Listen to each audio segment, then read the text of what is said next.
Hello everyone, today I'm going to show you how to respond to your reviewers' comments and feedback when you submit a paper and ask for revision. So you basically start by appreciating editorials, journal, and reviewers' comments, which you can say that regarding a submission with this number, we want to thank you for reviewing it and providing us with the feedbacks. We usually start by saying that the comments were insightful and led us to do very improvements to the paper, and we address them below point by point. And you want to appreciate that these comments and feedbacks, we are hoping to receive them from the research community, so it can help us publish a paper in a reputable journal, such as like the journal you are submitting your paper, and then starting by pointing that which reviewers you are responding to their comments. So basically you would say reviewer number 1, and then starting by saying you want to thank the reviewer for the insightful comments, and then starting by the question. So this is the reviewer number 1, so you would do 1.1 and question 1. So 1 means it's reviewer 1 and the other one is question 1.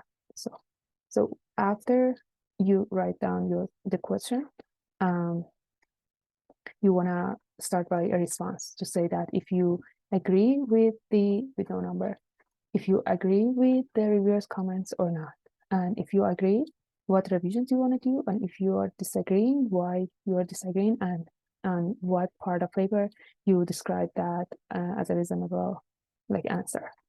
So basically, let's say you are writing some responses that you are agreeing with the reviewer's comments, and this leads us to do some revision. So after that, you would say that revisions. I usually bold this so the viewers can very easily find the response and revisions, and without they need to open your manuscript, they can see that how would you respond to these comments.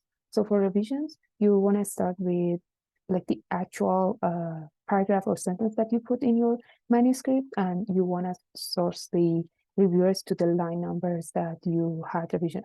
Sometimes you had revisions on your method section or on your discussion section, or even on your introduction section, and sometimes you have so many revisions in so many different lines. So basically what I would do, say that line numbers, which is for example 120 to 130, and then this is 1. I would bullet this, so these are the revisions for this one.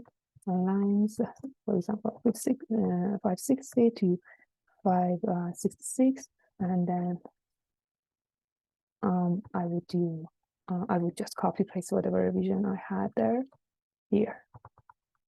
For responses, you can also do bullet points to say that this is my first response, this is my second response.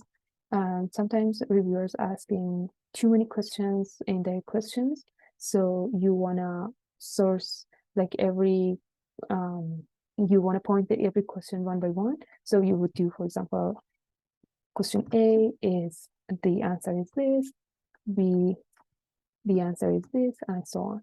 So this is a typical way to answer the reviewer's question. However, some journals need have some templates, so you would you're supposed to color every revision you are responding to, or for example, if you are saying to the reviewer that we already provide that, you want to color that part as well. So this is a typical way of answering to the reviewers, or if you want to just send this without going through a lot of edits, first of all, sending it to your supervisor or anyone to read, this is a very easy way to write your responses and edit them, and in the final version you can go through your journal and see that what template they are using.